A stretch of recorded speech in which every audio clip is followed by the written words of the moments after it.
Why did the United States attack Libya, Iraq, Afghanistan, and Yemen? Why are U.S. operatives helping to destabilize Syria? And why is the United States government so intent on taking down Iran, in spite of the fact that Iran has not attacked any country since 1798? And what's next?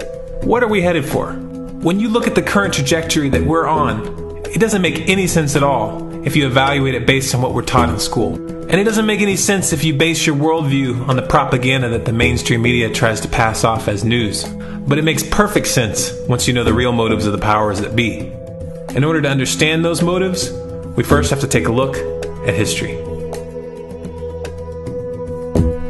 In 1945, the Bretton Woods Agreement established the dollar as the world reserve currency, which meant that international commodities were priced in dollars. The agreement, which gave the United States a distinct financial advantage, was made under the condition that those dollars would remain redeemable for gold at a consistent rate of $35 per ounce. The United States promised not to print very much money, but this was on the honor system, because the Federal Reserve refused to allow any audits or supervision of its printing presses. In the years leading up to 1970, expenditures in the Vietnam War made it clear to many countries that the U.S. was printing far more money than it had in gold. And in response, they began to ask for their gold back. This, of course, set off a rapid decline in the value of the dollar. The situation climaxed in 1971 when France attempted to withdraw its gold and Nixon refused. On August 15th, he made the following announcement. I have directed the Secretary of the Treasury to take the action necessary to defend the dollar against the speculators. I have directed Secretary Connally to suspend temporarily the convertibility of the dollar into gold or other reserve assets, except in amounts and conditions determined to be in the interest of monetary stability and in the best interest of the United States. This was obviously not a temporary suspension, as he claimed, but rather a permanent default. And for the rest of the world who had entrusted the United States with their gold, it was outright theft. In 1973, President Nixon asked King Faisal of Saudi Arabia to accept only U.S. dollars as payment for oil and to invest any excess profits in U.S. Treasury bonds, notes, and bills. In return, Nixon offered military protection for Saudi oil fields. The same offer was extended to each of the world's key oil-producing countries, and by 1975, every member of OPEC had agreed to only sell their oil in U.S. dollars. The act of moving the dollar off of gold and tying it to foreign oil instantly forced every oil-importing country in the world to start maintaining a constant supply of Federal Reserve paper. And in order to get that paper, they would have to send real physical goods to America. This was the birth of the petrodollar. Paper went out, everything America needed came in, and the United States got very, very rich as a result. It was the largest financial con in recorded history.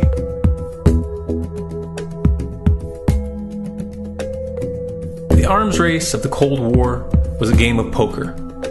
Military expenditures were the chips, and the U.S. had an endless supply of chips. With the petrodollar under its belt, it was able to raise the stakes higher and higher, outspending every other country on the planet, until eventually U.S. military expenditures surpassed that of all other nations in the world combined. The Soviet Union never had a chance. The collapse of the communist bloc in 1991 removed the last counterbalance to American military might. The United States was now an undisputed superpower with no rival. Many hoped that this would mark the beginning of a new era of peace and stability. Unfortunately, there were those in high places who had other ideas. Within that same year, the U.S. invaded Iraq in the first Gulf War. And after crushing the Iraqi military and destroying their infrastructure, including water purification plants and hospitals, crippling sanctions were imposed which prevented that infrastructure from being rebuilt. These sanctions, which were initiated by Bush Sr. and sustained throughout the entire Clinton administration, lasted for over a decade and were estimated to have killed over 500,000 children. The Clinton administration was fully aware of these figures. We have heard that 500,000 children have died. I mean, that's more children than died in Hiroshima. And you know, is the price worth it? I think this is a very hard choice, but we think the price is worth it. Miss Albright, what exactly was it that was worth killing 500,000 kids for? In In November of 2000, Iraq began selling its oil exclusively in euros. This was a direct attack on the dollar and on U.S. financial dominance, and it wasn't going to be tolerated. In response, the U.S. government, with the assistance of the mainstream media, began to build up a massive propaganda campaign claiming that Iraq had weapons of mass destruction and was planning to use them. In 2003, the U.S. invaded, and once they had control of the country, oil sales were immediately switched back to dollars. This is particularly notable due to the fact that switching back to the dollar meant a 15 to 20% loss in revenue due to the euro's higher value. It doesn't make any sense at all unless you take the petrodollar into account. So I came back to see him a few weeks later, and by that time we were bombing in Afghanistan. I said, "Are we still going to war with Iraq?" And he said, "Oh, it's worse than that." He said, he reached over on his desk, he picked up a piece of paper, he said, I just got this down from upstairs, meaning the Secretary of Defense's office today, and he said, "This is a memo that describes how we're going to take out 7 countries in 5 years, starting with Iraq and then Syria, Lebanon, Libya, Somalia, Sudan, and finishing off Iran. Let's take a look at the events of the past decade and see if you see a pattern. In Libya, Gaddafi was in the process of organizing a bloc of African countries to create a gold-based currency called the dinar, which they intended to use to replace the dollar in that region. US and NATO forces helped destabilize and topple the Libyan government in 2011, and after taking control of the region, US armed rebels executed Gaddafi in cold blood and immediately set up the Libyan Central Bank. Iran has been actively campaigning to pull oil sales off of the dollar for some time now, and it has recently secured agreements to begin trading its oil in exchange for gold. In response, the US government, with mainstream media assistance, has been attempting to build international support for military strikes on the pretext of preventing Iran from building a nuclear weapon.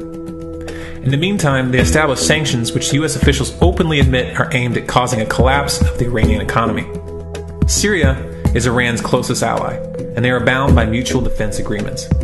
The country is currently in the process of being destabilized with covert assistance from NATO, and though Russia and China have warned the United States not to get involved, the White House has made statements within the past month indicating that they are considering military intervention. It should be clear that military intervention in Syria and Iran isn't being considered. It's a foregone conclusion, just as it was in Iraq and Libya. The U.S. is actively working to create the context which gives them the diplomatic cover to do what they already have planned. The motive for these invasions and covert actions becomes clear when we look at them in their full context and connect the dots.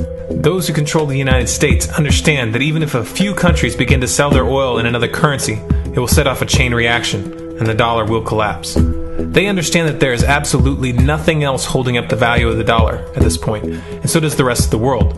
But rather than accepting the fact that the dollar is nearing the end of its lifespan, the powers that be have made a calculated gambit. They have decided to use the brute force of the US military to crush each and every resistant state in the Middle East and Africa. That in itself would be bad enough, but what you need to understand is that this is not going to end with Iran. China and Russia have stated publicly and on no uncertain terms that they will not tolerate an attack on Iran or Syria. Iran is one of their key allies, one of the last independent oil producers in the region, and they understand that if Iran falls, then they will have no way to escape the dollar without going to war. And yet the United States is pushing forward in spite of the warnings. What we are witnessing here is a trajectory that leads straight to the unthinkable. It's a trajectory that was mapped out years ago in full awareness of the human consequences. But who was it that put us on this course? What kind of psychopath is willing to intentionally set off a global conflict that will lead to millions of deaths just to protect the value of a paper currency? It obviously isn't the president. The decision to invade Libya, Syria, and Iran was made long before Obama had risen to the national spotlight. And yet, he's carrying out his duty just like the puppets that preceded him. So who is it that pulls the strings? Often the best answer to questions like this are found by asking another question. Qui bono? Who benefits? Obviously, those who have the power to print the dollar out of thin air have the most to lose if the dollar were to fall. And since 1913, that power has been held by the Federal Reserve. The Federal Reserve is a private entity owned by a conglomerate of the most powerful banks in the world. And the men who control those banks are the ones who pull the strings. To them, this is just a game. Your life and the lives of those you love are just pawns on their chessboard. And like a spoiled 4-year-old who tips the board onto the floor when they start to lose, the powers that be are willing to start World War III to keep control of the global financial system.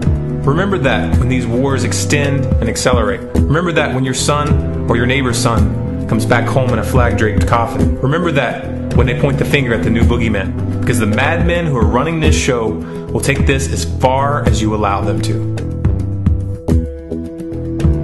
So how much time do we have left? It's a question I hear constantly, but it's the wrong question. Asking how much time we have left is a passive posture. It's the attitude of a prisoner who's waiting to be taken out to a ditch and shot in the back of the head. What are our chances? Can we change course? Also the wrong question. The odds don't matter anymore. If you understand what we're facing, then you have a moral responsibility to do everything in your power to alter the course that we're on, regardless of the odds. It's only when you stop basing your involvement on the chances of success that success actually becomes possible. To strip the ill-begotten power from the financial elites and to bring these criminal cartels to justice will require nothing less than a revolution. The government is not going to save us. The government is completely infiltrated and corrupt to the core. Looking to them for a solution at this point is utterly naive.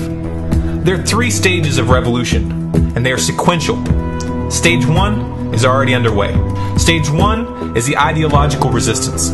In this stage, we have to actively work to wake up as many people as possible about what is happening and the direction we're headed. All revolutions originate from a shift in the mindset of the population, and no other meaningful resistance is possible without it. Success in this stage of the game can be measured by the contagion of ideas. When an idea reaches critical mass, it begins to spread on its own and seeps into all levels of society. In order to achieve that contagion, we need more people in this fight. We need more people speaking out, making videos, writing articles, getting this information onto the national and international stage.